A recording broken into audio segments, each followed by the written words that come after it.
I think so. Hi, Mike and Lisann. Hi there. Hi, Karen. So what would you say was the biggest reason for your successful marriage?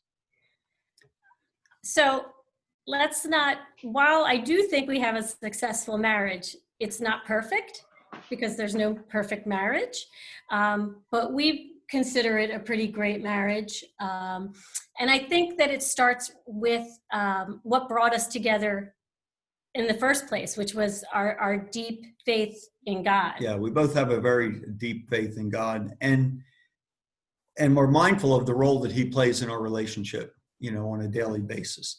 And the other thing I would say is we both, I think instinctively, are always wanting to put the other's needs ahead of our own. And that's not, always easy to do, but that's the way we orient ourselves, putting each other and the kids above our own needs. And we kind of treat our marriage like it's almost like a third entity. Like, are our actions helping our marriage, or is it going to hurt our marriage? And so everything we do, we try to put at the service of our marriage. Right. And that's why I think it works. And also, we both said to each other, we do feel it's our mission, that God has put it in our hearts, that we are to get each other to heaven. And so that... by the way, she's got a taller task than I do. No. But that means sometimes calling each other out. And that can be annoying. But I know that it's not from a place of malice or whatnot. It's because he loves me and he wants me to be a better person. And so I know that because we've done that, we've called it like, we know you're better. I know you're better than that, that kind of thing. Yeah, and it's not about putting each other down. It's really trying to bring out the best in each other. Right. So.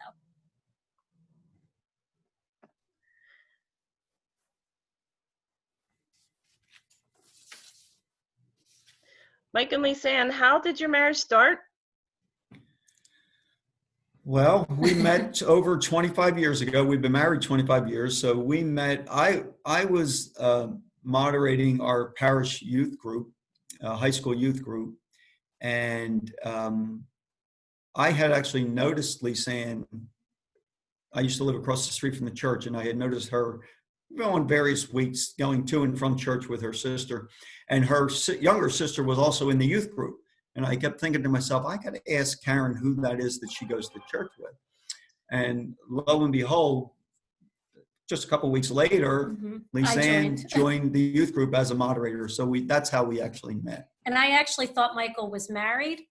I had seen him at church, and I thought that he was handsome.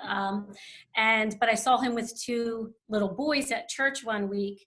So I just assumed that he was married and had children, and that his wife just wasn't there. And here they were, his nephews. Yeah, I had my nephews for a weekend, and these kids cost me some time. But anyway. So we dated for what? Well, we did get to know each other. Yeah, we were friends first. And I had never heard her mention about having a boyfriend. So we were going to go chaperone a ski weekend with the youth group, and I had made it my internal mission to really have a conversation with her other than kid groups, youth group stuff, and find out if in fact she was involved with somebody.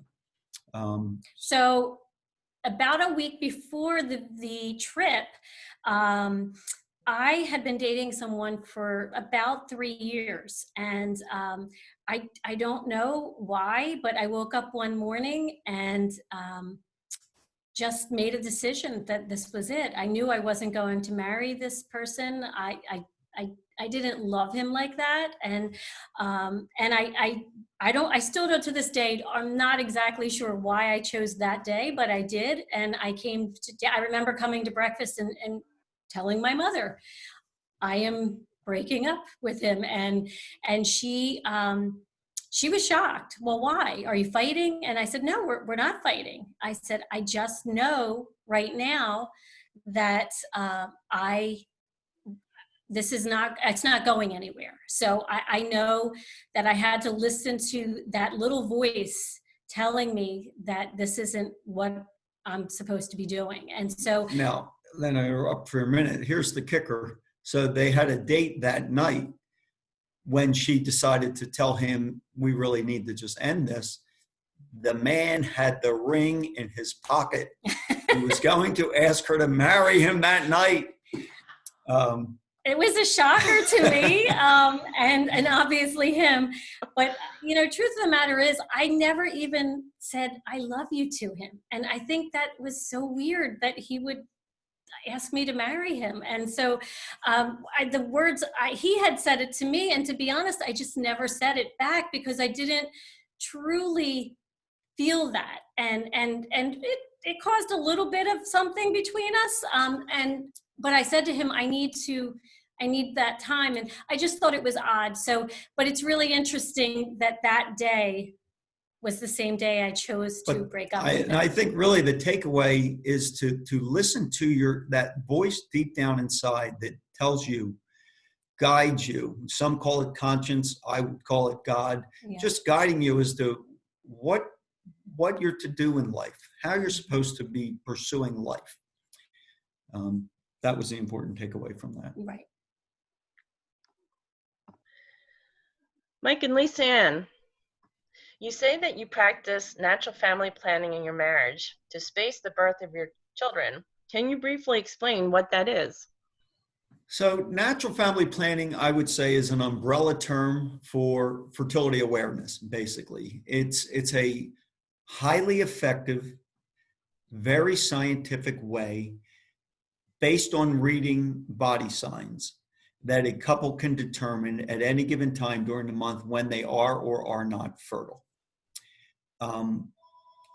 Again, it's based on reading body signs. In the beginning of a woman's cycle, there is a preponderance of a hormone called estrogen. And estrogen does a lot of things to the woman's body, but the two things I want to talk about is it keeps her body temperature relatively low. And the second thing it does, and the closer the woman gets to ovulation, which is when she's able to conceive, when she's ovulating, the more estrogen is present in her body. And estrogen will keep her body temperature relatively low. The second thing that estrogen does is it allows her body to create these cervical secretions of mucus. Now, the ladies out there know what I'm talking about. The guys don't know what I'm talking about. I don't even know what I'm talking about. Actually, I do because I studied it and I took the class and we practice it. But the more estrogen in the body allows that mucus to be fertile mucus, which would allow the sperm to live for several days in the woman's body. Then ovulation occurs.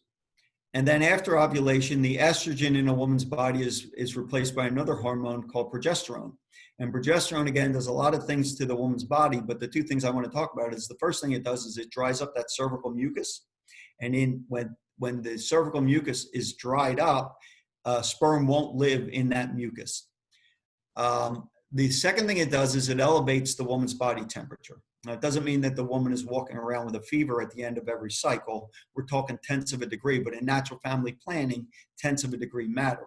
So you would see a shift in the temperature after the woman ovulates. And again, we marvel at the way God created the body. Why does the temperature go up after ovulation? Because in case there was a conception that occurred during that ovulation, the woman's body now will act as an incubator for the embryo, for the baby, for the next 8+ months of her life. But the temperature will go up whether or not she's conceived. So a couple can determine based on reading the mucus and temperature exactly when ovulation is occurring. So therefore we know when is the best time. If a couple is postponing, not trying to achieve pregnancy, they would want to refrain from having sexual relations right around that time of ovulation. Conversely, if they're trying to achieve a pregnancy, which we've done now 3 times in our 25 years of marriage, they would want to make sure they came together around the time of ovulation to give themselves the best chance of conceiving. That's what natural family planning is in a nutshell. It's not very complicated. It's very scientific.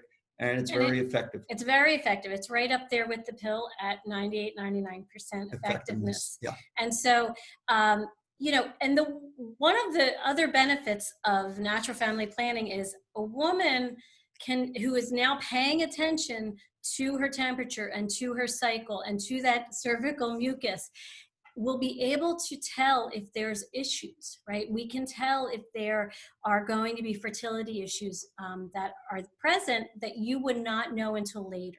And so you would be able to address it much, much quicker. Knowledge is power. Absolutely. So, Mike and Lisann, what would you describe as some of the benefits and challenges of living this lifestyle? So as you can tell, Michael knows a lot about natural family planning. We both had taken the class years and years ago, and we have taught it for quite a while now. I would say it's the shared responsibility. It's so nice that he knows a lot about my cycle, and we can talk about it. We've had these discussions. Are we ready for another baby? Are we not? Why are we? Why are we not? That kind of thing. The shared responsibility is a huge, huge benefit, I think, of NFP. Also along that, I usually joke and say that if a guy can talk about cervical mucus, he can talk about anything. But quite honestly, you know, the communication skills that this does foster, because you have to talk to each other, and it really helps. It goes a long way in all areas of your marriage. Again, the communication, right, is just, and it's definitely helps to build a strong marriage using NFP. Yeah, and this is while we are monitoring the signs of fertility in the woman's body, and that falls on Lisann to observe her mucus and take the temperature during the day. What we've done for all of our marriages, I do the charting, because if you're going to chart this, if you're going to look at this, observe this data, you have to chart it. So at night, I do the charting. So I will say to Lisann, what kind of a day did you have? She'll tell me what the mucus signs were. And again, when you take a natural family planning class, you learn how to observe mucus and what is fertile and non-fertile mucus. And then what was the temperature? And then I do the charting. Cumulatively, it takes literally 2 minutes a day at most, including her taking her temperature in the morning. And so in that regard, it is shared. I do the charting, she's doing the observations, and we know exactly where we stand at any given time. This is not about, did you forget to take your pill, or did you refuse to put on your condom? This is really about us. It's about our hopes, our dreams, our goals as a couple and as a family, and working the plan, so to speak. We work it together, and we are constantly having conversation about this very important, subject matter. But it's a shared responsibility, and I think that's one of the tremendous blessings of what it is. And as Lisann said, the communication skills, because we have to have these conversations. You wanted to mention about oftentimes when we're ready to go away for a weekend. Oh, this is funny. Yeah. So again, I would say, we say that this is a challenge. The abstinence is a challenge part of it, but it also is a blessing. But we joke and say that, inevitably, about once a year or so, we would go away for a weekend with couples in our family, and inevitably I would always be in my fertile time when we would go away. And so, we would have conversation. And we weren't in the baby planning mode at that point. So Right. We'd have to talk. We'd have to talk. Are we ready? There's a possibility that a baby would come from this. And so we would have this conversation, and and we have taken chances over the years. And unfortunately they didn't pay off. But again, it's the talking, it's all that, again, as I'm just kind of alluding to, NFP is holistic. People are trying to eat better and trying to work out and do all that. If they look at this part of their lives, if you're taking some contraception, you're taking something that's altering the way your body is supposed to kind of work. And whereas NFP is all natural, right? And it's going to work the way that your body was created to just work. And so it's a beautiful thing. There are no side effects as far as health goes. And again, it can be used to achieve pregnancy, to postpone pregnancy. And, life is a gift from God. There's no question that without the gift of life, none of this really matters much. But God has, in his wisdom, has allowed us to act as co-creators with him, if you will, in populating the world, right? And the vehicle that he gave us to do that is our fertility. So our fertility should not be viewed as a problem to be solved or a disease to be cured or a curse to be lifted. But our fertility should be revered and respected and say, thank you, Lord, for this gift. May we use it wisely. And natural family planning allows us to do that because we are working within the mechanism that the Creator gave us in the design of our body. And we talk about the purpose and nature of human sexuality. And if you look at the way that the human body was created, it's this amazing organism with all kinds of systems and subsystems. We got a digestive system, a central nervous system, a respiratory system. And all this stuff is going on, and we don't even realize it's happening at the same time. And the question that we always ask couples is, why is it that our reproductive system is one and the same as that which we use to express ourselves sexually? Why? God could have designed us any way he chose to. He could have made it so that we do one activity over here to bond and be sexual and have fun, and another activity over here to help co-create and bring new life into the world. But that's not how we're built. That's not how we're created. It's one act, two meanings. It's for a couple to bond and be close and get intimate and to share, absolutely. But it's also a life-giving act. So it's a two-meaning act. It's bonding and babies, unitive, procreative, love and life.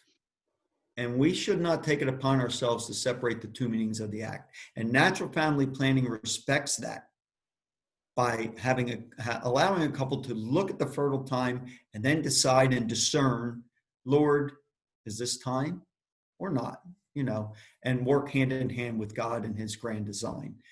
That's and natural family planning can be used to both postpone and to achieve or attempt to achieve pregnancy. Another benefit. We call this the best kept secret around. Absolutely. Honestly, absolutely. There's so many people that don't know about this and should. We want to get the word out. Now to the challenges. The main challenge for a couple practicing natural family planning, and we've alluded to it earlier, is the fact that if you're in a postponing mode, if you're not trying to achieve pregnancy at that given time, around the fertile time, you're going to need to be apart. Right. And it varies. It depends on the woman's cycle, the length of it. So it could be 6 up to 9, 10 days, depending on how long the woman's cycle is. So. Yeah. And so, we were not sexually active before we got married. And when we went back to the second class when we were learning this, and they said, now, if you're trying to postpone pregnancy, you're going to need to be apart every month for about 6, 7, 8 days or 9 days. Now, I'm the guy going, no, I'm not going to do this. No. All right, but I got over it. And what we didn't count on was the blessing of the periods of abstinence every month that practicing natural family planning afforded us. Was it easy? No, I'm not going to say it's easy. It's easy to learn. It's easy to learn, but abstaining for that period of time is not always easy. But what it did was it gave us the blessing and the gift of what we call a mini honeymoon, where we're anticipating when we're going to be able to come back together. And I know when that is because we're charting together, so we know what it's looking like. We cheerlead for each other, like hang in there, just, a couple more days. And when we're able to come back together, the excitement and the passion and the heightened sense of our relationship, we don't take our sexual relationship for granted because it's not always available to us. So while the period of abstinence is a challenge, it is absolutely, and without question, and we didn't see it coming, an absolute blessing to our relationship. So Mike, maybe you can explain from a guy perspective what natural family planning means to you. Well, uh, when we first learned this, I've done a lot of, we've done a lot of looking at things and observing the world around us. And I got my hands on a document some time ago, and you're not gonna be able to read it, but it basically says, "Attention all women." And in bullet point form, it's got all the potential harmful risks and side effects of all the top forms of birth control, the pill, IUD, Depo-Provera, Norplan, all that stuff. And they listed the potential harmful risks and side effects. And so one day, because I don't have a life really, I counted them up, and it's 72 potential harmful risks and side effects associated with all of these things to the woman's body. Lisann is my wife. She's my best friend. She's the mother of my children.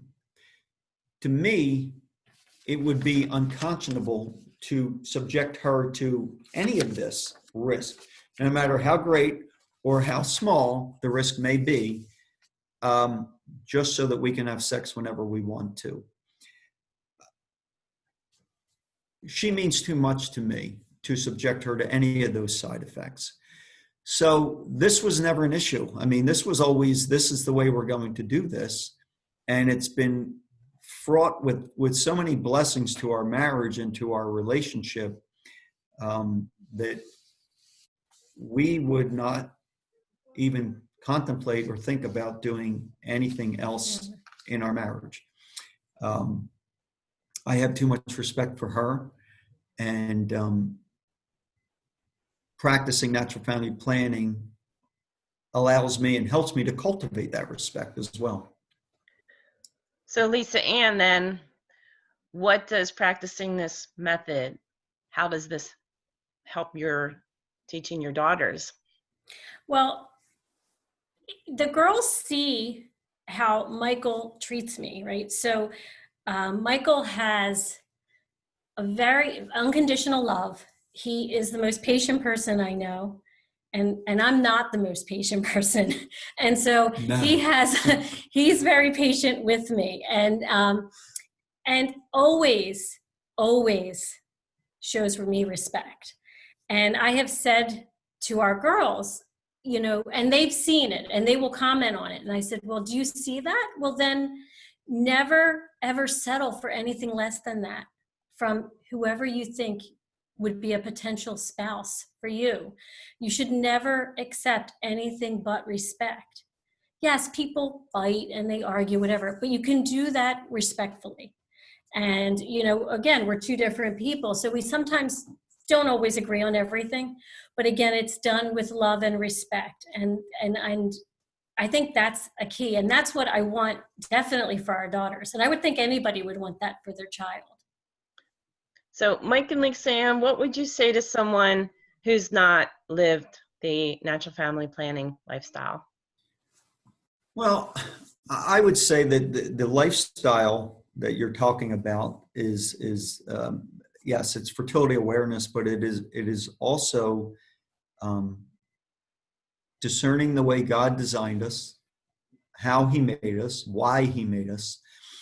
And a part of this in our marriage, as we talked about earlier, has been about abstaining, right? If we were in a postponing mode for having children, having to be apart for the 6, 7, 8, 9 days, whatever it might be, because we weren't ready to actively plan to bring another child into our family. We can segue that basically by saying that your station in life, where you are in life, should determine your actions. And sex is powerful. Sex is powerful. Sex is amazing, and it's all of that. But right. Sex has consequences, and it could cloud judgment. Oh yeah, right. Definitely cloud your judgment, and you're not seeing things very clear, I think. Yeah, and it has consequences. Yeah. It has pregnancy that you may not want, sexual transmitted diseases, emotional upheaval and turmoil, right? You know, we've all seen the young girl who has been engaged in a sexual relationship with her boyfriend, and it's not going well, and the gut-wrenching anguish that it brings, because she's invested so much of herself. And I don't care what our culture wants to tell us, when you're engaged in a sexual relationship, you are invested. Right? That's the way we were designed. That's the way we were created. So the emotional turmoil that it brings. So I would suggest that if you're not in a stable marriage where you're going to lovingly welcome whatever children God would bless you with, that engaging in the sexual act, it would not be the way to go. It doesn't conform with your station in life, which is the single station, right? Single state. Because being single, you're not equipped, prepared to bring a child into your life at that stage of your life. You're just not. So I would say the virtues that are required to practice natural family planning, which are self-mastery and self-discipline and self-sacrifice, they build character in an individual. They also build character in a couple. Right. And that's why we see the success rate. You want to mention the divorce rate of couples who practice natural family planning? I've kind of made it my mission. I'm a little bit of a math geek, so I've made it my mission to, find divorce rates for couples who use NFP versus just the general public. In the general public, divorce rates are 50+% of couples get divorced, which is so sad. But in 14 years of me doing some research and contacting dioceses all over the country, and the lowest divorce rate I found for couples who use NFP is 0.04%, so less than 1. The highest I found was 4%. And that remains to this day. I started 14 years ago, and that remains. That's not by accident. And so people say, well, yeah, couples who use natural family planning are more religious. Okay, I'll give them that for most, I guess. But then maybe that's not a bad thing. But we have had couples who come who really do, who are not even Catholic, religious, whatever. They came for the holistic aspect purely, and are very clear with us on that, and that's fine. They're coming because it just makes sense. It's not introducing anything in your body that's not supposed to be there. And then they kind of see those, what I call the good side effects, the communication and everything that comes from it. And they get to see that. And again, because it really works well only if the couples are communicating. Right. So that's important. You're going to read it because I can't really read it. I'll just Mike and Lisann, do you have special prayer for someone watching this video? Sure. Yes, definitely. In the name of the Father, and the Son, and the Holy Spirit. Amen. Heavenly Father, how easy it is for us to forget that as disciples, our call is to purity. We may have not fully understood the way in which you have asked this of us, but we will do our best to seek the virtue of purity. God chose Mary to be the mother of Jesus because she was pure of heart and body. She helps us learn how purity is a way to honor God and live more joyfully as a true disciple of the King. When we cherish and protect purity of mind and body, we know that we are able to live with great happiness and peace. The world is filled with many opportunities to pollute our minds and even steal our time when it would be better spent with you. We promise to commit ourselves to a purer existence by making choices that build up this precious virtue in our lives so that we may be more pleasing to you. Amen. Amen. Very nice. Thank you so much. Thank Thank you. you, Karen.